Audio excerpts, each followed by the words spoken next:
Shoot ಹಿಂದಿನ ದಿವಸದವರೆಗೂ ಕ್ಲೈಮ್ಯಾಕ್ಸೇ ಹೇಳಿರ್ಲಿಲ್ಲ. ಕೈ open ಆಗೋಯ್ತು ಗ್ಲಾಸ್ ಮಾಡಿ ಹೋಗಿ ಹಿಂಗ್ ಅನ್ಬಿಟ್ಟಿದ್ದೆ, ಆ ಪರ್ಸನ್ ಆಲ್ರೆಡಿ ಇಲ್ಲಿದ್ದಾನೆ. ಉಪೇಂದ್ರ ಸರ್ನ ಕತೆ ಹೇಳೋದಕ್ಕೆ ಕೇಳ್ತಾ ಕೂತು ಬಿಟ್ರೆ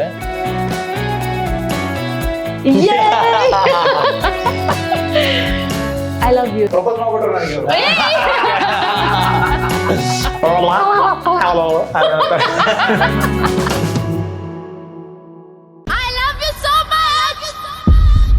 ಕೊನೆವರೆಗೂ ನನ್ನ ಜೊತೆ ಯಾವಾಗಲೂ ಹೀಗೆ ಇರ್ತೀಯ ಅಲ್ವಾ? ಹಾಯ್ ಎಲ್ರಿಗೂ ನಮಸ್ಕಾರ. ನೀವು ನೋಡ್ತಾ ಇದ್ದೀರಾ ನಮ್ಮ KFI. ನಾನು ಆಂಕರ್ ರಂಗನಾಥ್ ಗೌಡ. ಇವತ್ತು ಒಂದು ವಿಭಿನ್ನವಾದಂತಹ ಪ್ರಯತ್ನದ ಜೊತೆಗೆ ಒಂದು ವಿಶೇಷವಾದಂಥ ಚಿತ್ರ ನಮ್ಮ ಇಂಡಸ್ಟ್ರಿಗೆ ಬರೋದಕ್ಕೆ ರೆಡಿಯಾಗಿದೆ. ಮಾರ್ಚ್ 6ನೇ ತಾರೀಕು ರಿಲೀಸ್ ಆಗ್ತಿರುವಂತಹ ಸೂರಿ ಲವ್ಸ್ ಸಂಧ್ಯಾ ಚಿತ್ರದ ನಾಯಕ ನಟ ಮತ್ತು ನಾಯಕ ನಟಿ ನಮ್ಮ ಜೊತೆಗಿದ್ದಾರೆ. ಅವ್ರನ್ನ ವೆಲ್ಕಮ್ ಮಾಡುವಂಥ ಸಮಯ. ಸೊ ಇವರು ಮೊದಲನೇದಾಗಿ ಹೇಳಬೇಕು ಅಂತ ಹೇಳಿದ್ರೆ, ಬಾಜಿ ಕಟ್ಕೊಂಡು ಎಲ್ಲಿಗೆ ಪಯಣ, ಯಾರಿಗೆ ದಾರಿ, ಯಾವುದೋ ದಾರಿ ಅಂತ ಹೇಳಿ ಬಂದವರು ಅಭಿಮನ್ಯು ಸನ್ ಆಫ್ ಕಾಶಿನಾಥ್ ಅವ್ರನ್ನ ಸ್ವಾಗತ ಕೋರೋಣ. ಸೊ ನಮಸ್ಕಾರ, ಸ್ವಾಗತ. ಆ್ಯಂಡ್ ಎಸ್, ಇವ್ರನ್ನ ನೋಡಿದರೆ ತುಂಬ ಜನ ಹಳೆ ಮೂವಿಗೆ ಕನೆಕ್ಟ್ ಮಾಡ್ಕೊತೀರಾ. ಬಿಕಾಸ್ ಅದ್ಭುತವಾಗಿರುವಂಥ ಒಂದು ನಟನೆಯ ಮುಖಾಂತರ ಇವರು ಹೆಸರನ್ನು ಮಾಡಿದ್ದಾರೆ ಅಂತಲೇ ಹೇಳ್ಬೋದು. ಸೊ ಅಪೂರ್ವ ಅವರು ನಮ್ಮ ಜೊತೆಗಿದ್ದಾರೆ. ಕೃಷ್ಣ ಟಾಕೀಸ್ನಲ್ಲಿ ಬಂದು ಅಪೂರ್ವವಾದಂಥ ಒಂದು ಸಂಗಮವನ್ನು ಇಲ್ಲಿ ನಾವು ಕಾಣ್ತಾ ಇದ್ವಿ. ನಮಸ್ಕಾರ, ಸ್ವಾಗತ. Thank you. Yes, so basically Suri ಮತ್ತೆ ಸಂಧ್ಯಾ ಅಂತಾನೆ ಕರೀಲ, ಇಲ್ಲ ಅಂತ ಹೇಳಿದ್ರೆ ಅಭಿ ಸರ್ ಮತ್ತೆ ಅಪೂರ್ವ ಮ್ಯಾಮ್ ಅಂತ ಮಾತಾಡಿಸ್ಲಾ? ನಿಮ್ಗೆ ಅಂದ್ರೆ ಲೈಕ್ ಮುಂಚೆ ಎಲ್ಲ ಹಳೆ ಸಿನಿಮಾಗಳ ಒಂದು ಟೈಟಲ್ಗಳನ್ನು ನಾವು ನೋಡ್ತಾ ಇದ್ವಿ. ಅಂದ್ರೆ ಲೈಕ್ ಪಟ್ರೆ ಲವ್ಸ್ ಪದ್ಮ, ನಂದ ಲವ್ಸ್ ನಂದಿತಾ. ಸೊ ಈ ಥರದ ಒಂದು ಲವ್ ಮೂವೀಸ್ಗಳನ್ನು ನಾವು ಆಲ್ರೆಡಿ ನೋಡಿದ್ವಿ. ಬಟ್ ಆದರೆ ಈ ಒಂದು ಮೂವಿನಲ್ಲಿ ನಿಮ್ಮನ್ನು ಒಂದು ಡಿಫ್ರೆಂಟ್ ಶೇಡನ್ನಲ್ಲೇ ನೋಡ್ತಾ ಇದ್ವಿ. ಆ್ಯಂಡ್ ಪಂಚ ಕೊಟ್ಬಿಟ್ಟಿದ್ದಾರೆ ಸರ್. ಈ ಸರಿ ಏನಕ್ಕೆ ಈ ಒಂದು ಡಿಫ್ರೆಂಟ್ ಗೆಟಪ್ ನಿಮಗೆ? ಇಲ್ಲ, ಅದು ಡೈರೆಕ್ಟ್ರು ಸ್ಕ್ರಿಪ್ಟ್ ಮಾಡಿದಾಗಿಂದ ಅವ್ರೊಂಥರ ಫಿಕ್ಸ್ಡ್ ಆ ಕ್ಲಾರಿಟಿ ಇದೆ, ಆ ಫಿಕ್ಸ್ ಆಗಿಬಿಟ್ಟಿದ್ದಾರೆ. ನನ್ನ ಕ್ಯಾರೆಕ್ಟ್ರು, ನನ್ನ ಹೀರೋನ ಈ ಥರ ಪಂಚಲ್ಲೇ ತೋರಿಸ್ತೀನಿ, ಅದು ಬ್ಲ್ಯಾಕ್ ಆ್ಯಂಡ್ ಬ್ಲ್ಯಾಕ್, ಇಡೀ ಸಿನಿಮಾ ಅವನು ಬ್ಲ್ಯಾಕ್ ಆ್ಯಂಡ್ ಬ್ಲ್ಯಾಕಲ್ಲೇ ತೋರಿಸ್ತೀನಿ ಅಂತ ಫಿಕ್ಸ್ ಆಗಿಬಿಟ್ಟಿದೆ. ನನಗೆ ಫಸ್ಟ್ ಅವ್ರ ಹತ್ರ ಮಾತಾಡಬೇಕಾದಾಗ ಸಬ್ಜೆಕ್ಟ್ ಕೇಳಿದಾಗ ಇದು ಮಾಡಿದಾಗ, ಹೀಗೆ ಸರ್ ಪಂಚೆ ಇಡೀ ಸಿನಿಮಾ ಒಂದು ಶರ್ಟ್ ಒಂದು ಪಂಚಲ್ಲಿ ಇರ್ತೀರ, ಅದು ಬ್ಲ್ಯಾಕು. ಓಕೆ, ಅವರು ಅದನ್ನು ಒಂದು ಜಸ್ಟ್ ಒಂದು ಸ್ಕೆಚ್ ಥರ ಮಾಡಿಕೊಂಡು ಇದು ಮಾಡಿದ್ರು. ಸೊ ಇದ್ರ ಜೊತೆ ಒಂದು ರುದ್ರಾಕ್ಷಿ, ಒಂದು ದಾರದ ಒಂದು ರುದ್ರಾಕ್ಷಿ, ಇನ್ನೊಂದು ರುದ್ರಾಕ್ಷಿ ಸರ ಬೇರೆ ಇತ್ತು. ಫಸ್ಟ್ ಟೈಮ್ ನನಗೆ ನೋಡಿದಾಗ ನನಗೆ ಅನಿಸಿದ್ದು, ಹೌದು ಏನೇ ಸರ್ ಲವ್ ಸ್ಟೋರಿ ಅಂತ ಇದೀರಾ, ಸೂರಿ ಲವ್ ಸಂಧ್ಯಾ ಅಂತ ಇಟ್ಟಿದ್ದೀರಾ, ಅಯ್ಯಪ್ಪ ಮಾಲೆ ಹಾಕ್ದಂಗೆ ಅನಿಸ್ತಾ ಇದೆಯಲ್ಲ, ಲವ್ಗೂ ಇದಕ್ಕೂ ತುಂಬಾ ದೂರ ದೂರ ಅನಿಸ್ತಾ ಇದೆಯಲ್ಲ ಯಾಕೋ ಅಂತ ಕೇಳಿದೆ. ಇಲ್ಲ ಸರ್, ನಾನು ಮಾಡಿರೋ ಮೆಟೀರಿಯಲ್ಲು ಬೇರೆ ಥರ ಫೀಲ್ ಕೊಡುತ್ತೆ ಅಂತ ನನಗೆ ಅನಿಸ್ತಾ ಇದೆ. ಆ್ಯಂಡ್ ಬೇರೆ ಥರ ಕಾಣುತ್ತೆ ಸರ್. ಇಲ್ಲ ಸರ್, ಚೆನ್ನಾಗಿ ಕಾಣುತ್ತೆ. ಫ್ರಮ್ ಒಂದು 2-3 ಸಿಟ್ಟಿಂಗ್ ರೀಡಿಂಗ್ಸ್ ತೊಗೊಂಡ್ವಿ ನಾವು. ಯಾವಾಗಲೆಲ್ಲ ನನಗೆ ಮನೆಗೆ ಒಂದ್ಸತಿ ತೊಗೊಂಡೋಗಿ ಮನೆಗೆ ಹೋಗಿ ಏನಾರ ಒಂದು ವಿಷಯನ ಬಿಟ್ಟಾಗ ಅದು ಆ ಥರ ಈ ಥರ ಈ ಥರ ಆ ಥರ ಏನೇನು ಹೆಂಗಾಗುತ್ತೆ ಅಂತ ಹಿಂಗೆ ಕೊರಿತಾ ಇರುತ್ತೆ. ಕತೆ ಎಲ್ಲ ಓಕೆ, ಇದೆಲ್ಲ ಓಕೆ, ಬಟ್ ಆ ಕ್ಯಾರೆಕ್ಟರ್ಗೆ ಯಾಕೆ ಇವರು ಇದು ಕೊಟ್ಟಿದ್ದಾರೆ ಅನ್ನೋದು ನನಗೆ ಡೈಜೆಸ್ಟ್ ಆಗ್ತಿರ್ಲಿಲ್ಲ. ಬಟ್ ಅವ್ರ ವಿಜುವಲಲ್ಲಿ ಏನೋ ಇದೆ, ಅದು ಅವ್ರು ನೋಡಿದ್ದಾರೆ, ಅದನ್ನ ನಾನು ನೋಡೋಕ್ಕಾಗ್ತಾ ಇರಲಿಲ್ಲ. ಓಕೆ, ಫೈನಲಿ ಸುಮಾರು ಸತಿ ಹೇಳಿದೆ, ಸರ್ ಏನಾರ ಬೇರೆ ಏನಾರು ಮಾಡ್ಬೋದಾ, ಅಟ್ಲೀಸ್ಟ್ ಕಲರಲ್ಲಿ ಏನಾರ ಮಾಡ್ಬೋದಾ, ಕಲರ್ ಕೊಟ್ಟರೆ ಕಲರ್ ಚೇಂಜ್ ಆಯಿತು ಅಂತ ಹೇಳಿದ್ರೆ ಬೇರೆ ಥರ ಕಾಣ್ಬೋದು ಅಂತೆಲ್ಲ ಹೇಳಿದೆ. ಎಲ್ಲ ಹೇಳಿದ್ಮೇಲೆ ಇಲ್ಲ, ಅವ್ರು ಫಿಕ್ಸ್ ಆಗಿಬಿಟ್ಟಿದ್ರು. ಇಲ್ಲ ಸರ್, ಬ್ಲ್ಯಾಕ್ ಆ್ಯಂಡ್ ಬ್ಲ್ಯಾಕ್ ಚೆನ್ನಾಗಿ ಕಾಣುತ್ತೆ ನೋಡಿ ಸರ್. ಸೊ ಅದೊಂಥರ ನಿಮಗೆ ಗ್ಯಾಂಗ್ಸ್ಟರ್ ಲುಕ್ ತರ ಕಾಣಿಸೋದು. ಬ್ಲ್ಯಾಕ್ ಆ್ಯಂಡ್ ಬ್ಲ್ಯಾಕ್ ಆಕ್ಚುಲಿ ಜಾಸ್ತಿ ಗ್ಯಾಂಗ್ಸ್ಟರ್ಗಳು ಒಂದು ಟೈಮ್ ಆ ಥರ ಅನ್ಸಿದ್ರೆ, ಇನ್ನೊಂದ್ಸತಿ ಬರಿತ್ರಿನಲ್ಲಿ ಶಿವಣ್ಣ ಅವರು ಅದೇ ಥರ ಇದಾಕಿದ್ದಾರೆ. ಸೊ ಅದ ಥರ ಅನ್ಸುತ್ತಾ ಏನು, I was confused. But shooting start ಆಗಿ ಒಂದು 4 ಡೇಸಲ್ಲಿ ಐ ವಾಸ್ ಕನ್ವಿನ್ಸ್ಡ್. ಎಸ್, ಇಲ್ಲ ಡೈರೆಕ್ಟರ್ ಬೇರೆ ಏನೋ ಥರ ತೋರಿಸ್ಬೇಕು ಅಂತಿದ್ದಾರೆ, ಮಾಡಬೇಕು ಅಂತ. ಯಾಕಂದರೆ every scene, no matter which emotion, ಅದು ವೆರಿ ರಗ್ಡ್ ಎಮೋಷನ್ ಇರೋವಂಥ ಸೀನ್ ಆಗಿರಲಿ, ತುಂಬ ಲೋ ಇರೋವಂಥ ಸೀನ್ ಆಗಿರಲಿ, ಅಥವಾ ತುಂಬ ಇವ್ರ ಜೊತೆ ಮಾಡಿದಂತಹ ಲವ್ ಸೀನ್ಗಳಾಗಿರಲಿ, ಎಲ್ಲದಕ್ಕೂ ಎಲ್ಲೂ ಅದು ಮೈನಸ್ ಅಂತ ಅನಿಸ್ತಾ ಇರಲಿಲ್ಲ. ಇನ್ನೂ ಚೆನ್ನಾಗಿ ಆ ಸೀನ್ಗೆ ಇದಾಗ್ತಾ ಹೋಯ್ತು. Then I came to realise, ಇಲ್ಲ ಸರ್ ಏನೋ ಅಂದ್ಕೊಂಡಿದ್ದೆ ಕರೆಕ್ಟಾಗಿದೆ. ಆಮೇಲೆ ನಾನೇ ಯೋಚನೆ ಮಾಡ್ತಾ ಇದ್ದಾಗ, ಹೌದು ಅವನ ಜೀವನದಲ್ಲಿ ಎಲ್ಲ ಕಲರ್ ನೋಡ್ಬಿಟ್ಟಿರ್ತಾನೆ, ಅವನಿಗೆ ಎಲ್ಲ ಕಲರಲ್ಲಿ ಬ್ಲ್ಯಾಕ್ ಇಷ್ಟ, ಸೊ ಬ್ಲ್ಯಾಕ್ ಅಲ್ಲಿ ಇರ್ತಾನೆ, ಯಾಕೆ ಇರಬಾರ್ದು ಅಂತ ನನಗೆ ಅನ್ಸಕ್ ಸ್ಟಾರ್ಟ್ ಆಯ್ತು. ಆ ಯೋಚನೆ ಬಂದ ಮೇಲೆ ನನ್ನ ಸರ್ಕಲ್ ಅಲ್ಲಿ, ಓ ಹೌದಲ್ಲ, ನಮ್ ಜಿಮ್ಗೆ ಒಬ್ಬ ಬರ್ತಾ ಇದ್ದಾಳೆ, ಅವನು ಆಕ್ಚುಲಿ ಸುಮುಖ್ ಅಂತ ಡ್ರಮ್ಮರ್ ಅವನು. ಓಕೆ, ಅವನು ಶಿವಭಕ್ತ ಆ್ಯಕ್ಚುಲಿ. ಸೊ ಅವನು ಜಿಮ್ಗಾಗಲಿ ಅಥವಾ ಅವ್ನು ಪೋಸ್ಟ್ ಮಾಡೋ ಒಂದು ಫೋಟೋಸ್ ಗಿಡೋಸ್ ನಾನು ನೋಡಿದಾಗ ಎಲ್ಲ ಕಡೆ ಬ್ಲ್ಯಾಕ್ ಹಾಕಿರ್ತಾನೆ. Black t shirt, black jeans, black pant, ಈ ಥರ. ಸೊ ಅದಾದಮೇಲೆ ಹೌದಲ್ಲ, ಓಕೆ, ನಮ್ಮ ಸುತ್ತಮುತ್ತ ಈ ಥರ ಇದಾರಲ್ಲ, ಬರೀ ಬ್ಲ್ಯಾಕೇ ಇಷ್ಟಪಡೋರು, ಬರೀ ಬ್ಲ್ಯಾಕೇ ಹಾಕ್ಕೊಂಡಿರೋರು ಸುಮಾರು ಜನ. ನೀವು ಶಿವಭಕ್ತರನ್ನು ನೋಡಿದ್ರೆ ಸ್ವಲ್ಪ ಬ್ಲ್ಯಾಕ್ ಜಾಸ್ತಿ ಪ್ರಿಫರ್ ಮಾಡ್ತಾರೆ. ಸೊ ಆ ಥರ ಇರ್ಬೋದಲ್ಲ ಒಂದು ಕ್ಯಾರೆಕ್ಟ್ರು, ಅದೇ ಬೇರೆ ಥರ ಅನಿಸ್ಬೋದಲ್ಲ ಅಂತ ಅನ್ಸಕ್ಕೆ ಸ್ಟಾರ್ಟ್ ಆಯಿತು. ಸೊ ಯಾವತ್ತೋ ಹಿಂಗೆ ಯಾರಿಗೋ ಹಿಂಗೆ ಮಾತಾಡ್ತಾ ಇದ್ದಾಗ ಹಾಗೆ ಹೇಳಿದೆ, ಏನು ನೀವು ಸಿನಿಮಾದಲ್ಲಿ ಬರೀ ಬ್ಲ್ಯಾಕಲ್ಲಿ ಇರ್ತೀರ. ಕೊನೆಗೆ ನಾನು ಕನ್ವಿನ್ಸ್ ಆಗಿ ನಾನು ಇದಾದ್ಮೇಲೆ ನಾನು ಡೈರೆಕ್ಟರ್ ಸೈಡ್ ಇದನ್ನ ತಗೊಂಡು ನಾನು ಅವ್ರಿಗೆ ಹೇಳಿದೆ, ಇಲ್ಲ ಯಾಕಿರಬಾರ್ದು, ಎಲ್ಲ ಕಲರ್ ನೋಡ್ಬಿಟ್ಟಿದ್ದಾನೆ, ಅವನಿಗೆ ಇಷ್ಟ ಕಪ್ಪು, ಸೊ ಅವ್ನು ಕಪ್ಪಲ್ಲಿ ಇರ್ತಾನೆ ಅಷ್ಟೇ ಅಂತ. ಡೈರೆಕ್ಟ್ರು ಎಲ್ಲ ಹಿಂದೆ ಇದ್ದಾರೆ, ಅದನ್ನು ಕೇಳಿಸ್ಕೊಂಡ್ಬಿಟ್ಟು ಹೌದು ಸರ್ ಚೆನ್ನಾಗಿದೆ ಸರ್ ಡೈಲಾಗು ಅಂತ ಹೇಳ್ಬಿಟ್ಟು ಹೀರೋಯಿನ್ ಆ್ಯಕ್ಚುಲಿ ಕ್ಯಾರೆಕ್ಟರ್ನ ಕೇಳ್ತೆ. ಓಕೆ, ಸಿನಿಮಾದಲ್ಲಿ ನಾನು ಅದು ಸುಮಾರು ದಿವಸದಿಂದ ಫಾಲೋ ಮಾಡಿರುತ್ತೆ, ಸುಮಾರು ದಿವಸದಿಂದ ನೋಡಿರುತ್ತೆ, ಸುಮಾರು ದಿವಸದಿಂದ ಇಷ್ಟಪಟ್ಟಿರುತ್ತೆ ನಾನು ಸೂರಿ ಕ್ಯಾರೆಕ್ಟರ್ನ. ಆದಾಗ ಫಸ್ಟ್ ಮೀಟ್ ಆದಾಗ ಕೇಳುತ್ತೆ, ನೀವು ಏಕೆ ಯಾವಾಗಲೂ ಬ್ಲ್ಯಾಕ್ ಕಲರ್ ಇರ್ತೀರಾ? ಡೈರೆಕ್ಟರ್ ಅವಾಗ ಇದೇ ಡೈಲಾಗ್ನ ಹಾಕ್ಬಿಟ್ಟಿದ್ದಾರೆ, ಎಲ್ಲ ಕಲರ್ ನೋಡಿ ನನಗೆ ಇದಾಗ್ಬಿಟ್ಟಿದೆ, ಸೊ ಎಲ್ಲ ಕಲರಲ್ಲಿ ನಂಗೆ ಕಪ್ ಇಷ್ಟ, ಸೊ ಕಪ್ಪಲ್ಲಿ ಇರ್ತೀನಿ. ಓಕೆ, ಸೊ ಆ ಥರ I was convinced. Yes. So Apoorva ಅವರು ಸಂಧ್ಯಾ ಆಗಿ ಇವಾಗ ಬರ್ತಾ ಇದ್ದಾರೆ. ಕೈಲಿ ಪಿಸ್ತೂಲ್ ಕೊಟ್ಟರೆ ಶೂಟ್ ಮಾಡೋದಕ್ಕೆ ರೆಡಿ ಇರ್ತೀರಾ ಅನ್ಸುತ್ತೆ ರಾನಿನಲ್ಲಿ. ಸೊ ಅದ್ ನೆನಪಾಗುತ್ತೆ. ಬಟ್ ಆದ್ರೆ ಇವಾಗ ಆ ಒಂದು ಕಂಪ್ಲೀಟ್ ಚೇಂಜ್ ಓವರ್ನ ನೋಡ್ಬೋದು ಇದರಲ್ಲಿ. ಒಂದು ಪಾತ್ರದ ಬಗ್ಗೆ ಹೇಳ್ಬೇಕು ಅಂತ ಹೇಳಿದ್ರೆ, ಮತ್ತೆ ಹೇಗೆ ಮೂಡ್ ಬಂದಿದೆ ಈ ಒಂದು ಚಿತ್ರದಲ್ಲಿ ನಿಮ್ಮ ಒಂದು ಪಾತ್ರ?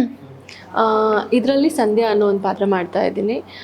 ತುಂಬ ಲವ್ಲಿ ಕ್ಯಾರೆಕ್ಟರ್. ಅಂದರೆ ಅವಳು ಎಲ್ಲರಿಗೂ ಪಕ್ಕದ ಮನೆ ಹುಡುಗಿ ಥರ ಅನ್ನಿಸ್ತಾಳೆ. ನೋಡಿದ ತಕ್ಷಣ ಗೊತ್ತಾಗುತ್ತೆ, ಓಕೆ ಇವಳು ನಮ್ಮ ಪಕ್ಕದ ಮನೆ ಹುಡುಗಿ ಅಂತ ಹೇಳಿ. ಯಾವುದೇ ಹುಡುಗ ಆದ್ರೂ ನನ್ನ ಗರ್ಲ್ ಫ್ರೆಂಡ್ ಆದರೆ, ನನ್ನ ಹುಡುಗಿ ಆದರೆ ಈ ಥರ ಇರಬೇಕು ಅಂತ ಎಕ್ಸ್ಪೆಕ್ಟ್ ಮಾಡೋ ಅಂತ ಮುಗ್ಧ ಕ್ಯಾರೆಕ್ಟರ್ ಅವಳು. ಸೊ ಇದರಲ್ಲಿ ಅವಳಿಗೆ ತನ್ನ ಜೀವನದಲ್ಲಿ ಲವ್ಗೆ ಅಷ್ಟು ಬೆಲೆ ಕೊಡ್ತಾಳೆ. ಆಮೇಲೆ ತುಂಬ ದೊಡ್ಡ ಶಿವಭಕ್ತೆ ಅವಳು. ಅವಳ ಆಸೆನ ತೀರಿಸೋದಕ್ಕೆ ಆಗಿರಲಿ, ತನ್ನ ಹುಡುಗ ಎಷ್ಟೆಲ್ಲ ಅವಳಿಗೋಸ್ಕರ ಅವ್ನು ಹೆಲ್ಪ್ ಮಾಡ್ತಾನೆ.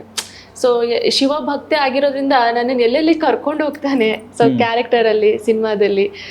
ಸೊ ಈ ಥರ ಹೋಗುತ್ತೆ. ತುಂಬ ಒಳ್ಳೆ ಸೂರಿ ಮತ್ತು ಸಂಧ್ಯಾ ಅನ್ನೋದು ತುಂಬ ಚೆನ್ನಾಗಿ ಮೂಡ್ ಬಂದಿದೆ. ಜನಗಳಿಗಂತೂ ತುಂಬ ಒಂದು ಒಳ್ಳೆ ಇಬ್ರು ಕಾಡೋ ಅಂತಹ ಪಾತ್ರಗಳು. ಓಕೆ, ಸೊ ಅದಕ್ಕೆ ನೀವು ರುದ್ರಾಕ್ಷಿ ಹಾಕಿರ್ತಾರೆ, ಇಬ್ರು ಕೂಡ ಶಿವಭಕ್ತರಾಗಿರೋದ್ರಿಂದ ಅಂತ ಹೇಗೆ ಅಂತ ಅದು ಸಿಂಬಲೈಸ್ ಆಗಿ. Okay, yes. And KT Manjunath sir ಅವರು ಇದ್ದಾರೆ. ಸೊ ಈ ಮೂವಿ ರಿಲೀಸ್ ಆದ್ಮೇಲೆ ಕೋಟಿ ಮಂಜುನಾಥ್ ಸರ್ ಆದ್ರೂ ಏನು ಆಶ್ಚರ್ಯ ಇಲ್ಲ. ಅಂಡ್ ಸರ್ 7 crores ಅಂತ ಹೇಳಿ ಹೆಸರಲ್ಲೇ ಇಟ್ಕೊಂಡಿದ್ದಾರೆ ಸರ್. ಸೊ ಚಿತ್ರನ ಪ್ರೊಡ್ಯೂಸ್ ಮಾಡಬೇಕು ಅಂತ ಹೇಳಿದ್ರೆ ಅದು ಈಗಿನ ಒಂದು ಸಮಯದಲ್ಲಿ ಒಂದು ಚಿಕ್ಕ ಮಾತಲ್ಲ. ಸೊ ಈ ಒಂದು ಮೂವಿನಲ್ಲಿ ಇವರಿಬ್ಬರನ್ನೇ ಕಾಸ್ಟ್ ಮಾಡಬೇಕು ಅಂತ ಯಾಕೆ ನೀವು ನಿರ್ಧಾರ ಮಾಡ್ಕೊಂಡ್ರಿ? ಯಾಕೆಂದರೆ ಈ ಸಿನಿಮಾ ನಾವು ಹೀರೋ ಫಸ್ಟ್ ನಾನು ಈ ಟೈಟಲ್ ರಿಲೀಸ್ ಮಾಡೋ ಟೈಮಲ್ಲಿ ನಮ್ಮ ಉಪಿ ಸರ್ ಮನೆಯಲ್ಲೇ ಒಂದು ಹಬ್ಬ ಥರನೇ ಮಾಡಿದ್ರು. ನಮ್ಮ ಉಪೇಂದ್ರ ಸಾರೇ ಡೇ ಒನ್ನಲ್ಲಿ ಅವ್ರ ಮನೆಯಲ್ಲೇ ಈ ಒಂದು ಟೈಟ್ಲು ರಿಲೀಸ್ ಎಲ್ಲ ಮಾಡಾದ್ಮೇಲೆ ನಾವು ಅಲ್ಲಿ ತನಕ ನಾವು ಹೀರೋ ಬೇರೆಯವರು ನಮ್ಮ ತಲ್ಲಿ ಹೀರೋಯಿನ್ ಯಾವುದೂ ಮಾಡಿರಲಿಲ್ಲ. ಟೈಟಲ್ ರಿಲೀಸ್ ಮಾಡಿ ಸ್ಟೋರಿ ಆ ಥರ, ಆ ಸ್ಟೋರಿಗೆ ತಕ್ಕಾದ ಒಂದು ಪಾತ್ರ ಇವರು ಮಾಡಿದ್ದಾರೆ. ಆಮೇಲೆ ಆ ಸ್ಟೋರಿಗೆ ಹೇಳಿ ಮಾಡಿಸಿದ ಥರ ಇವರು ಒಂದು ಕ್ಯಾರೆಕ್ಟರ್ ಅದರಲ್ಲಿ ಇದೆ ಅಂತ ಹೇಳಿದ್ರೆ ತಪ್ಪಾಗಲ್ಲ. Okay, S.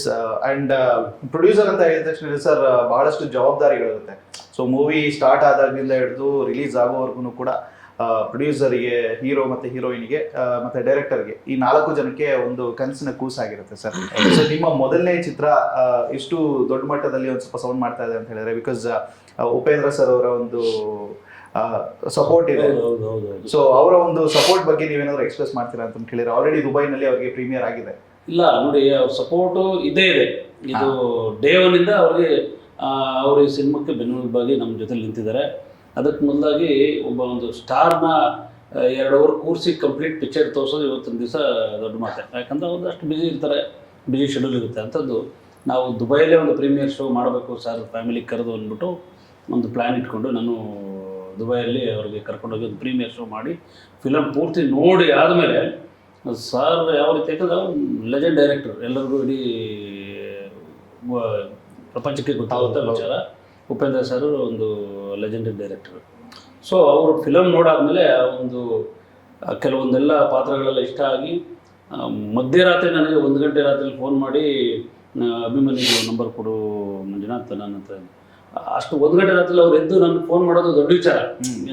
ಮಾಡಿ ನಂಬರ್ ತೊಗೊಂಡು ಅವ್ರಿಗೆ ವಿಶೇಷ ಏನು ಪಾತ್ರ ಮಾಡಿದ್ದಾರೆ, ಅವ್ರ ತಂದೆ ಇದ್ದಿದ್ರೆ ಇವತ್ತು ತುಂಬ ಖುಷಿ ಪಡ್ತಾಯಿದ್ರು ಅನ್ನೋ ಇದೆಲ್ಲ ಹೇಳಿದಾಗ ಅಷ್ಟು ಬ್ಯೂಟಿಫುಲ್ಲಾಗಿ ಚಿತ್ರ ಮೂಡಿಬಂದಿದೆ. ತುಂಬ ಅಂದರೆ ತುಂಬ ಎಫರ್ಟ್ ಹಾಕಿ ನಮ್ಮ ಅಭಿಮನ್ಯು ಸರ್ ಇದರಲ್ಲಿ ಕೆಲಸ ಮಾಡಿದ್ದಾರೆ. ನಮ್ಮ ಅಪೂರ್ವನು ಇರ್ಬೋದು, ನಮ್ಮ ಪ್ರತಾಪ್ ನಾರಾಯಣ, ಎಲ್ಲರೂ ಅವ್ರ ಪಾತ್ರ ನಾವು 10% ಹೇಳಿದ್ರೆ ಅವ್ರದ್ದು 100% ಮೀರುವಂಥ ಕೆಲಸ. ಇಲ್ಲ, ಅದು ಎಲ್ಲದಕ್ಕೂ ನಮಗೆ ಆ ಸ್ಫೂರ್ತಿ ಆಗಲಿ ಅಥವಾ ಶಕ್ತಿ ಆಗಲಿ ಇದು ಬರೋದು ಪ್ರೊಡ್ಯೂಸರ್ ಆ ಕಥೆನ ಪ್ರೀತಿಸಿ ಅದಕ್ಕೆ ಪ್ಯಾಷನೇಟೆಡ್ ಆಗಿ ಏನೇನು ಬೇಕು ಅದನ್ನು ಕೊಡೋಕ್ಕೆ ರೆಡಿ ಆದಾಗಲೇ ನಮಗೂ ಆ ಬೇರೆ ಒಂದು ಫೀಲ್ ಬರೋದು. ಎಸ್, ಎಲ್ಲ ಇಷ್ಟು ಮಾಡ್ತಾರೆ, ವಿ ಶುಡ್ ಡೂ. ಮತ್ತೆ ಈ ಥರ ಆಪರ್ಚುನಿಟೀಸ್ ಸಿಗದೆ ಇರ್ಬೋದು. ಈ ಆಪರ್ಚುನಿಟಿ ಸಿಕ್ಕಿದ್ದನ್ನು ನಾವು ಚೆನ್ನಾಗಿ ಉಪಯೋಗಿಸ್ಕೋಬೇಕು. We should put our 100%. ಆ ಥರ ಅನ್ಸೋದು. ಯಾಕಂದರೆ ಡೈರೆಕ್ಷನ್ ಆಗಲಿ, production over all cinema team ಆಗಲಿ, ಟೆಕ್ನಿಷಿಯನ್ಸ್ ಆಗಲಿ, ಯಾರಿಗೆ ಏನು ಬೇಕು ಅವ್ರ ವಿಜುವಲ್ ಅವ್ರಿಗೆ ಇದಿದೆ. ನನ್ನ ಸಿನಿಮಾ ಹಿಂಗೆ ಕಾಣಬೇಕು ಅಂತ ಡೈರೆಕ್ಟರ್ಗಾಗಲಿ ಟೀಮ್ಗಾಗಲಿ ಹೇಳ್ಬಿಡಿದ್ರು. One of the best cameraman, music ಆಗಲಿ ಇದಾಗಲಿ ನನಗೆ ಹಿಂಗೆ ಕಾಣಬೇಕು ನನ್ನ ಸಿನಿಮಾ ಅಂತ ಅವರು ಮೊದಲೇ ಹಿ ವಾಸ್ ಫಿಕ್ಸ್ಡ್. ಸೊ ಅದನ್ನೇ ಏನು ಬರಬೇಕು ಅದಕ್ಕೆಲ್ಲ ಪ್ರೊವೈಡ್ ಮಾಡಿದಾಗಲೇ ಫೈನಲ್ ಔಟ್ಪುಟ್ ಈ ಥರ ಇದಕ್ಕೆ ಕಾರಣ. So Manjunath sir and production team ಅವರು ತಮ್ಮ ಆಗಿರ್ಬೋದು, ಅವ್ರು ಆ್ಯಕ್ಚುಲಿ ಮುಂಚೆನೇ ಹೇಳಿದ್ರು. ನಾನು ಸ್ಟೋರಿ ಕೇಳಕ್ಕೆ ಹೋದಾಗ್ಲೂ ಡೈರೆಕ್ಟರ್ ಸರ್ಗೆ, ಮೇಡಮ್ ಸ್ಟೋರಿ ಕೇಳಿದೀವಿ ಇವಾಗ, ಬಟ್ ನಮ್ಗೆ ಏನು ಹೇಳಿದಾರೋ ಅದು ನಾನು ಲಾಸ್ಟ್ ಡೇ ನೋಡ್ತೀನಲ್ಲ, ಇದು ಹಿಂಗೆ ಬಂದ್ಬಿಟ್ರೆ ಸಿನಿಮಾ ಗೆದ್ದಂಗೆ. ಇವಾಗ ಹೇಳ್ತಿರೋದು ಮೇಯ್ನ್ ಅಲ್ಲ, ನನಗೆ ತುಂಬಾ ಸ್ಟೋರಿ ಇಷ್ಟ ಆಗಿದೆ, ಅದಕ್ಕೆ ಏನ್ ಬೇಕೋ ಮಾಡ್ತೀವಿ, ಬಟ್ ನಾಳೆ ದಿನ ಇವಾಗ ಏನ್ ಹೇಳ್ತಿದಾರೋ ಅದನ್ನ ಕಾಣಿಸ್ಬಿಟ್ರೆ ಸಾಕು ಮೇಡಮ್, ಅಷ್ಟೇ, ಇನ್ನೇನು ಬೇಡ, ಸಿನಿಮಾಗೆ ಏನ್ ಬೇಕೋ ಅದೆಲ್ಲ ಮಾಡ್ತೀವಿ ನಾವು. ಸೊ ಮೊದಲೇ ಅದು ಹೇಳಿದಾಗ ನಮ್ಗಾಗ್ಲಿ ಇವ್ರಿಗಾಗ್ಲಿ ಇಲ್ಲ, ಎಸ್ ಪ್ರೊಡ್ಯೂಸರ್ ಬೇರೆ ಲೆವೆಲ್ಗೆ ಸಿನಿಮಾ ತಗೊಂಡೋಗ್ಬೇಕಂತಿದ್ದಾರೆ, we should put our efforts. ಆ ಕ್ಯಾರೆಕ್ಟರ್ ಆಗಿ ಆ ಸಿನಿಮಾನ ನಾವು ಹೆಗಲ ಮೇಲೆ ತಗೊಂಡು ಹೋಗ್ಬೇಕು ಅನ್ನೋ ಜವಾಬ್ದಾರಿ ಬಂದ್ಬಿಡುತ್ತೆ. ಸೊ ಆ ಥರ ಥ್ಯಾಂಕ್ಸ್ ಟು ಹಿಮ್. ಅದೇ ಹೇಳಿದ್ನಲ್ಲ, KT ಮಂಜುನಾಥ್ ಅವರು ಕೋಟಿ ಮಂಜುನಾಥ್. ಆಕ್ಚುಲಿ ಸರ್ ಅದನ್ನೇ ಹೇಳಿದ್ರು, ಉಪೇಂದ್ರ ಸರ್ ಕೂಡ. ಉಪೇಂದ್ರ ಸರ್ ಅವರು ನಮಗೆ ದೊಡ್ಡ ಮಟ್ಟದ ಒಂದು ಬಿಲ್ ಕೊಟ್ಟವ್ರೆ. ಈಗಿನ ದ್ವಾರಕೇಶ್ ಅಂದ್ಬಿಟ್ಟು ಅಷ್ಟು 50 ಸಿನಿಮಾಗಳು ಮಾಡಲೇಬೇಕು ದೊಡ್ಡ ವ್ಯಕ್ತಿ ನನ್ನ ಹೋಲಿಸೋರೆ ಅಂತಂದ್ರೆ ಅದು ನನ್ನ ಭಾಗ್ಯ. ಅದು ಅದಕ್ಕಿಂತ ನಂದು ಈ ಸಿನಿಮಾ ಒಂದು ಬೇರೆ ಲೆವೆಲಲ್ಲಿ ಗುರುತಿಸ್ಕೊಬೇಕು ಅನ್ನೋ ಒಂದು ಆಸೆ ಇಟ್ಕೊಂಡು ಈ ಒಂದು ಸಿನಿಮಾನಲ್ಲಿ ಬಂದಿದ್ದೀನಿ ನಾನು. ಅದ್ರ ಮೇಲೆ ನಮ್ಮ ಪ್ರೇಕ್ಷಕರ ಕೈಯಲ್ಲಿದೆ ಎಲ್ಲ. ಒಂದು ಯಾವುದೇ ಒಬ್ಬ ನಿರ್ಮಾಪಕ ಒಂದು ಸಿನಿಮಾ ಮಾಡಬೇಕು ಅಂದರೆ ಎಷ್ಟು ಅವನ ಕಷ್ಟ ಅದರಲ್ಲಿರುತ್ತೆ ಅನ್ನೋದು ಆ ವ್ಯಕ್ತಿಗೆ, ಎಷ್ಟೇ ದೊಡ್ಡ ವ್ಯಕ್ತಿ ಆಗಿರಲಿ, ಅವ್ರವ್ರಿಗೆ ಗೊತ್ತಿರುತ್ತೆ ಆ ಒಂದು ವಿಚಾರ. ಹಾಗಾಗಿ ಅದರಲ್ಲಿ ನಮ್ಮ ಪಾತ್ರ ನಿರ್ವಹಿಸುವಂಥ ನಮ್ಮ ಅಭಿಮನ್ಯು ಸರ್ ಇರ್ಬೋದು, ತುಂಬ ಕಾಂಪ್ಲಿಕೇಶನ್ಗಳಾದವು. ಅವ್ರಿಗೆ ಸ್ಕಿನ್ನೇ ಕಟ್ಟಾಯಿತು ಇದರಲ್ಲಿ ಟೈಮಲ್ಲಿ, ಪ್ಲಾಸ್ಟಿಕ್ ಸರ್ಜರಿ ಏನೇನು ತುಂಬಾ ಅವರು ಸಿಕ್ಕು. ನಮ್ಮ ಪ್ರತಾಪ್ ನಾರಾಯಣ ಅವ್ರಿಗೆ ಕೈ ಓಪನ್ ಆಗೋಯ್ತು, ಗ್ಲಾಸ್ ಇದು ಮಾಡಿ ಫುಲ್ ಕಂಪ್ಲೀಟ್ ಖರ್ಚಿಪೇ ನೆಂದೋಯ್ತು, ಬ್ಲಡ್ ಬಂದು. ಅವರ ಅಷ್ಟು ಬ್ಲಡ್ ಬಂದು ಕೈ ಎಲ್ಲ ಕಟ್ಟಾಯಿತು ಅನ್ನೋ ಇದನ್ನು ನೋಡಿದೆ. ಅದನ್ನೆಲ್ಲ ನೀಟಾಗಿ ಫಸ್ಟ್ ಏಡ್ ಮಾಡಿಕೊಂಡು ಮತ್ತೆ ಪೂರ್ತಿ ಆ ಫೈಟ್ ಸೀನೆಲ್ಲ ಕಂಪ್ಲೀಟ್ ಮಾಡಿ ಆ ಒಂದು ಅವರು ನಮ್ಗೆ ಸಪೋರ್ಟ್ ಮಾಡೋದಿದೆಯಲ್ಲ. ಈಗ ಒಂಚೂರು ಇವಾಗ ಹೀರೋಗೆ ಮುಖದಲ್ಲಿ ಕಟ್ಟಾಗೋಯ್ತು ಅಂತಂದರೆ ತಿಂಗಳಾನ್ಗಟ್ಲೆ ಪೋಸ್ಟ್ಪೋನ್ ಆಗ್ಬಿಡ್ತೈತೆ. ಅದನ್ನೆಲ್ಲ ಒಂದು ಫಸ್ಟ್ ಏಡ್ ಥರ ಎಲ್ಲ ನೀಟಾಗಿ ರೆಡಿ ಮಾಡಿಸ್ಕೊಂಡು ಮತ್ತೆ ಆ ಒಂದು ಶಾರ್ಟ್ನೆಲ್ಲ ನೀಟಾಗಿ ಕಂಪ್ಲೀಟ್ ಮಾಡಿ ಕೊಡೋದಿದೆಯಲ್ಲ, ಅದು ಪ್ರೊಡ್ಯೂಸರ್ ಅದು ನಾನು ಸ್ವಲ್ಪ ನನಗೆ ಹೆಮ್ಮೆ ಆ ವಿಚಾರದಲ್ಲಿ. ಯಾವುದೇ ರೀತಿ ಆಗದೆ. ಓಕೆ ಸರ್, ಹೇಳಿ, ಆ ಒಂದು ಸೀನ್ ನೆನಪಿದೆಯಾ? ಒಂದು ಶಾರ್ಟ್ ನಿಮ್ಗೆ ನೆನಪಿದೆಯಾ? ಅದು ಡ್ಯಾನಿ ಮಾಸ್ಟರ್ ಅದು ತುಂಬಾ ಡಿಫ್ರೆಂಟ್ ಆಗಿ ತೆಗೆಯೋದಕ್ಕೆ ಟ್ರೈ ಮಾಡಿ, ಡಿಫ್ರೆಂಟ್ ಆಗಿ ಇತ್ತು. ಪ್ಲಸ್ ಅದೇನಂದ್ರೆ ಲಾಂಗ್ ಶಾರ್ಟ್, ತುಂಬಾ ನ್ಯಾಚುರಲ್ ಆಗಿ ಇದು ಮಾಡುವಂತ ಲಾಂಗ್ ಶಾರ್ಟ್. ಒಂದು ಎಲ್ ಶೇಪ್ ಕಾರಿಡಾರ್ ಅಲ್ಲಿ ಹೋಗ್ತಾ ಆ ಎಂಡ್ ಆಫ್ ದಿ ಕಾರಿಡಾರ್ ಅಲ್ಲಿ ಇಬ್ರು ಆ ಕಡೆಯಿಂದ ಈ ಕಡೆಯಿಂದ ಬರ್ತಾರೆ, ಹಿಂದ್ಗಡೆಯಿಂದ ಒಬ್ಬ ಬಂದ್ಬಿಟ್ಟಿರ್ತಾನೆ. ಓಕೆ. ಸೊ ಹಿಂದೆಡೆ ಅವನಿಗೆ ಹೊಡೆದು, ಲೆಫ್ಟ್ ಅಲ್ಲಿ ಇರೋನಿಗೆ ಹೊಡೆದು, ಮುಂದಡೆ ಇರೋನ್ನ ಹಿಡಿದು ಡಿಚ್ಚಿ ಹೊಡೆದು ಹೋಗ್ಬೇಕು. ಸೊ ತುಂಬಾ ಲಾಂಗ್ ಶಾರ್ಟ್ ಇತ್ತು, ನ್ಯಾಚುರಲ್ ಆಗಿ ಬರಬೇಕು. ಅವ್ರ 2 ಕ್ಯಾಮ್ರಾ ಸೆಟಪ್ಸ್ ಈ ಥರ ಎಲ್ಲ ಇತ್ತು. 3-4 ಶಾಟ್ ಆದಾಗ್ಲೂ ಎಲ್ಲೋ ಒಂದು ಕಡೆ ಏನೋ ಒಂಚೂರು ಮಿಸ್ ಟೈಮ್ ಆಗ್ತಾ ಇತ್ತು, ಶಾರ್ಟ್ ಕಂಪ್ಲೀಟ್ ಆಗ್ತಿರ್ಲಿಲ್ಲ. ಅಷ್ಟರೊಳಗೆ ಏನಾಗ್ಬಿಟ್ಟಿತ್ತು ನನಗೆ, ಅದು ಸ್ವಲ್ಪ ಲಾಂಗ್ ಶಾರ್ಟು, ಇವ್ರು ಬೇರೆ ಇರ್ತಾರೆ, ಇವ್ರನ್ನ ಎಳ್ಕೊಂಡು ಓಡಬೇಕು. ಓಕೆ. ಸೊ ಸ್ವಲ್ಪ ಸುಸ್ತಾಗ್ಬಿಟ್ಟಿತ್ತು, ಸ್ವಲ್ಪ ಡ್ರೈನ್ ಆಗ್ಬಿಟ್ಟಿದ್ದೆ. ಅದು ನನಗೆ ಗೊತ್ತಿಲ್ಲ. ಸೊ ಇಲ್ಲ ಸರ್ ರೆಡಿ ಸರ್ ಟೇಕ್ ಅಂತ ಹೇಳಿದೆ. ಫೋರ್ತ್ ಟೇಕ್ ಓಡ್ ಹೋಗಿ ಎಲ್ಲ ಹಿಂದಡೆ ಅವ್ನು ಕ್ಲೀನಾಗಿ ಇದಾಯಿತು ಅವನನ್ನು ಎಗರಿ ಹಿಡ್ಕೊಂಡು ಹಿಂಗೆ ಡಿಚ್ಚಿ ಹೊಡಿಬೇಕಾದ್ರೆ ಏನಾಯಿತು, ಲಾಸ್ಟ್ 3 ಶಾಟ್ಸ್ ಅವನು ಯಾವ ಡಿಸ್ಟೆನ್ಸಲ್ಲಿದ್ದ, ಅವರು ಬೇರೆ 6'3" ಏನೋ ಇದ್ದಾರೆ, very well built. Very well built. ಅವ್ರನ್ನ ಹಿಡಿದು ಅವ್ರನ್ನ ಹಿಂಗೆ ಎಳೆದು ಹೊಡೆಯೋದು ಅಷ್ಟು ಶಕ್ತಿ ಬೇಕು. ಆ ಪರ್ಸನ್ ಏನಾಗಿದೆ, 3 ಶಾಟ್ಸ್ ನಮ್ದೇನಿತ್ತು ಆ ಲೆಂತ್ ಇದಲ್ಲಿ ಇಲ್ಲ, ಸ್ವಲ್ಪ ಹತ್ರ ಬಂದ್ಬಿಟ್ಟಿದ್ದಾರೆ. ನನಗೆ ಅದು ಗೊತ್ತಿಲ್ಲ. ನಾನು ಇದರಲ್ಲಿ ಫೋರ್ಸಲ್ಲಿ ಶಾರ್ಟ್ ಮುಗಿಸ್ಬೇಕು ಅನ್ನೋ ಫೋರ್ಸಲ್ಲಿ ಹೋಗಿ ಹಿಂಗೆ ಅಂದ್ಬಿಟ್ಟಿದ್ದೆ. ಆ ಪರ್ಸನ್ ಆಲ್ರೆಡಿ ಇಲ್ಲಿದ್ದಾನೆ, ಹೊಡೆಯುತ್ತೆ ಅಂತ ಹಿಂಗೆ ಅಂದೆ, ಮುಖ ತೆಗೆದೆ, ಅದು ಹಿಡಿದು ರಬ್ ಆಗ್ಬಿಡ್ತು. ಸ್ಕಿನ್ ಓಪನ್ ಆಗೋಯ್ತು. Thanks to again Manjunath sir, ತಕ್ಷಣ ಅಲ್ಲೇ ಹೇಳಿ ಅಲ್ಲೇ ಅವ್ರ ಹಾಸ್ಪಿಟಲ್ ಇದು ಮಾಡಿ ಒಬ್ರು ಬ್ಯೂಟಿಫುಲ್ ಪ್ಲಾಸ್ಟಿಕ್ ಸರ್ಜನ್ ಪರಿಚಯ ಮಾಡಿಸಿ ಅವರು ಎಷ್ಟು ಚೆನ್ನಾಗಿ ಆಪರೇಟ್ ಮಾಡಿದ್ರು ಅಂದರೆ ಇವತ್ತು ಸುಮಾರು ಜನ ನೋಡೋರು ಹೇಳ್ತಾಳೆ ಇಲ್ಲ ಆ ಒಂದು ಲೈನ್ ಡಾರ್ಕ್ ಲೈನ್ ಉಳಿಯುತ್ತೆ ಅಂತ ಅಂದ್ರು. ಬಟ್ ಆ ಡಾರ್ಕ್ ಲೈನ್ ಡಾರ್ಕ್ ಆಗಿ ಉಳಿಲಿಲ್ಲ. ಅದು ನನ್ನ ಇದು ಅವರು ಅಷ್ಟು ಚೆನ್ನಾಗಿ ಆಪರೇಟ್ ಮಾಡಿ ಇದು ಮಾಡಿದ್ರು. Very nice. ಸೊ ಆಕ್ಚುಲಿ ಆಕ್ಟರ್ಸ್ಗಳಾದ್ಮೇಲೆ ಈ ತರದೆಲ್ಲ ರಿಸ್ಕ್ ತಗೋಬೇಕಾ ಅಂತಾನೂ ಕೂಡ ಇರುತ್ತೆ. ಬಟ್ ಅಚಾನಕ್ ಆಗಿ ಆದಾಗ ಏನು ಮಾಡೋದಕ್ಕಾಗಲ್ಲ. ಸಿಂಪಲ್ ಶಾಟ್, ಯಾರು ಮಾಡದಿರೋಂಥ ಶಾಟ್ ಅಲ್ಲ, ಸಿಂಪಲ್ ಶಾಟ್. ಬಟ್ ಆ ಟೈಮಲ್ಲಿ ಆ ಎನರ್ಜಿ ನಂದು ಹೋಗಿತ್ತು. ಆ ಮುಂದಡೆ ಪರ್ಸನ್ ಮುಂದೆ ಬಂದ್ಬಿಟ್ಟಿದ್ದ, ಅದನ್ನು ಅವಾಯ್ಡ್ ಮಾಡೋದಕ್ಕೆ ಹೋದಾಗ ಆದಂತ ಒಂದಿದು. ಸೊ ಆ ನ್ಯಾಚುರಲ್ ಶಾಟ್ ನ್ಯಾಚುರಲ್ ಆಗಿ ಮಾಡಿದ್ದಾರೆ. ಫೈಟ್ ಸೀನ್ಗಳಂತೂ ಈ ನಮ್ಮ ದುನಿಯಾ ಪಿಕ್ಚರಲ್ಲಿ ಬಂತಲ್ಲ ಆ ಥರ ನ್ಯಾಚುರಲ್ ಹೊಡೆಯೋದು ಗುದ್ದೋದು ಎಲ್ಲನೂ ಇವ್ರ ಕೈಲಿ ಅದು ಯಾವ ರೀತಿ ಡೈರೆಕ್ಟ್ರು ಪಾಪ ಅವ್ರು ನೋಡಿದ್ರೆ ಎಲ್ಲ ದೈತ್ಯ ದೇಹಗಳು. ಅಲ್ಲ ಇವರು 6 feet ತುಂಬಾ ಬ್ಯೂಟಿಫುಲ್ ಆಗಿ ಬಂತು. ಕೆಲವು ಶಾಟ್ಗಳೆಲ್ಲ ಇದು ಈ ಒಂದು ಫೈಟ್ ಸೀಕ್ವೆನ್ಸ್ ಏನಿತ್ತು, ಇಬ್ರು ಸ್ಟಂಟ್ ಮಾಸ್ಟರ್ಸ್ಗೂ ಆ ಕ್ರೆಡಿಟ್ ಕೊಡಬೇಕು. ಡ್ಯಾನಿ ಮಾಸ್ಟರ್ ಆಗಿರ್ಬೋದು, ದಿನೇಶ್ ಕಾಶಿ ಸರ್. ದಿನೇಶ್ ಕಾಶಿ ಅವರು ನಮ್ಮ ದಳಪತಿ ವಿಜಯ್ ಅವ್ರ ಜೊತೆಲೆಲ್ಲ ಕೆಲಸ ಮಾಡಿದ್ದಾರೆ. ಅವರು ಫಿಲಮ್ಗಳಲ್ಲಿ ನಮ್ಮ ವಿಜಯ್ ಸೇತುಪತಿ ಅಂತ ಒಂದು ದೊಡ್ಡ ದೊಡ್ಡ ಸ್ಟಾರ್ಗಳ ಫಿಲಮಲ್ಲಿ ಅವರು ಫೈಟ್ ಮಾಸ್ಟರ್ ಕೆಲಸ ಮಾಡಿದ್ದಾರೆ.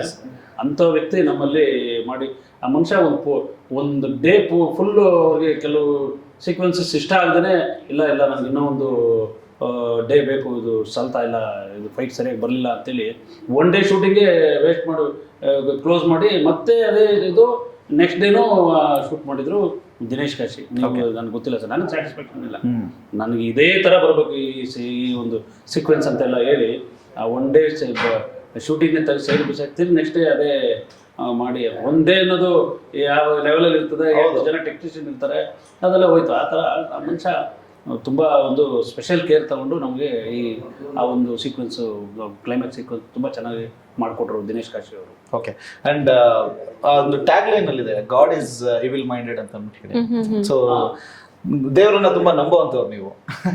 ಸೊ ಯಾಕೆ ಅಲ್ಲಿ ಗಾಡ್ ಇಸ್ ಇವಿಲ್ ಮೈಂಡೆಡ್ ಅಂತ ಇದೆ? ದೇವರು ಹೇಳ್ತಾನೆ, ನನ್ನನ್ನು ನಂಬು ಅಂತ ಯಾವುದು ದೇವರು ಹೇಳೋದಿಲ್ಲ. ನಿನ್ನ ಕೆಲಸ ನೀನು ಮಾಡು, ನಿನ್ನ ಕೆಲಸಕ್ಕೆ ಪ್ರತಿಫಲ ಸಿಕ್ಕೇ ಸಿಗುತ್ತೆ ಅಂತ ಹೇಳ್ಬಿಟ್ಟು. ಸೊ ನಾವು ದೇವ್ರನ್ನ ನಂಬ್ತೀವಿ ಅಂತ ಹೇಳ್ಬಿಟ್ಟು ದೇವ್ರು ನಮಗೆ ಒಳ್ಳೇದು ಮಾಡಬೇಕು ಅಂತ ಏನಿಲ್ಲ ಅಲ್ವಾ. ಸೊ ನೀನು ಶಿವ ಭಕ್ತಿ ಆಗಿರೋ ಇಲ್ಲ ಯಾವ ದೇವ್ರ ಭಕ್ತಿ ಆಗಿರೋ, ಹಣೆ ಬರದಲ್ಲಿ ಏನಿದೆಯೋ ಅದೇ ಆಗೋದು. ಚೇಂಜ್ ಮಾಡೋಕ್ಕೆ ದೇವ್ರ ಕೈಯಿಂದನೂ ಸಾಧ್ಯ ಇಲ್ಲ ಒಂದೊಂದ್ಸಲ. ಸೊ ನಾವೊಂದು ಗಾದೆ ಮಾತೇ ಇದೆ, ನೀನೊಂದು ಬಗೆದರೆ ದೈವ ಒಂದು ಆ ಥರ. ಸೊ ನಾವೇನೋ ಲೈಫಲ್ಲಿ ಮಾಡೋಕ್ಕೆ ಹೋಗ್ತೀವಿ, ಬಟ್ ಅದೇನೋ ಆಗೋಗುತ್ತೆ. ನಾವು ಅನ್ಕೊಂಡಿರೋದಲ್ಲ ಲೈಫ್ ಹಿಂಗೆ ಹೋಗುತ್ತೆ ಅಂತ ಯಾವತ್ತೂ ನಾವು ಅನ್ಕೊಳಕ್ಕೆ ಸಾಧ್ಯನೇ ಇಲ್ಲ. ಯಾರ ಲೈಫಲ್ಲಿ ಏನು ಬೇಕಾದರೂ ಆಗ್ಬೋದು. ಚೆನ್ನಾಗಿ ಹೋಗ್ತಿರೋ ಲೈಫು ಹೆಂಗಾದ್ರೂ ಯೂಟರ್ನ್ ತಗೊಂಡು ಜೀವನ ಹಾಳಾಗ್ಬೋದು, ಇಲ್ಲ ಸಖತ್ತಾಗಿ ಆಗ್ಬೋದು. ಸೊ ಆ ಒಂದು ಮೈಂಡ್ ಇಟ್ಕೊಂಡು ಮೋಸ್ಟ್ಲಿ ಇಟ್ಟಿರ್ಬೋದೇನೋ ಡೈರೆಕ್ಟರ್ ಸರು, ಅದು ಗೊತ್ತಿಲ್ಲ, ಡೈರೆಕ್ಟರ್ ಸರಿ ಕೇಳಬೇಕು. ಓಕೆ. ಸೊ ಮೂವಿನಲ್ಲಿ ಬೇಸಿಕಲಿ ಒಂದು ಮೂವಿ ಕಂಪ್ಲೀಟ್ ಆಗುವಷ್ಟರಲ್ಲಿ ಎಷ್ಟು ಕಿಲೋಮೀಟರ್ ಓಡಿಸಿದ್ದಾರೆ ನಿಮಗೆ? ತುಂಬ ಏನು ಓಡಿಸಿಲ್ಲ ನನಗೆ ಅನ್ಸೋ ಪ್ರಕಾರ. ಯಾಕೆಂದ್ರೆ ಫೈಟ್ ಸೀನಲ್ಲಿ ಇವರೊಂದು ಫೈಟ್ ಸೀನ್ ಹೇಳಿದ್ರಲ್ಲ, ಅದು ಬಿಟ್ರೆ ಅದೊಂದೇ ಅನ್ಸುತ್ತೆ ನಾವು ಜಾಸ್ತಿ ಸ್ವಲ್ಪ ಓಡಿದ್ದು. ಇನ್ನು ಆಲ್ಮೋಸ್ಟ್ ಇಲ್ಲ. ಓಕೆ. ಅಂದ್ರೆ ಮನೆ ಬಿಟ್ಟು ಓಡೋಗೋದು ಅಂತ ಹೇಳಿದ್ರೆ ಮನೆ ಬಿಟ್ಟು ನಾವು ಓಡೋಗಿಲ್ಲ, ನಾವು ಮನೆ ಬಿಟ್ಟು ಓಡೋಗಿಲ್ಲ, ವಿಲನ್ಗಳಿಂದ ಅಷ್ಟೇ.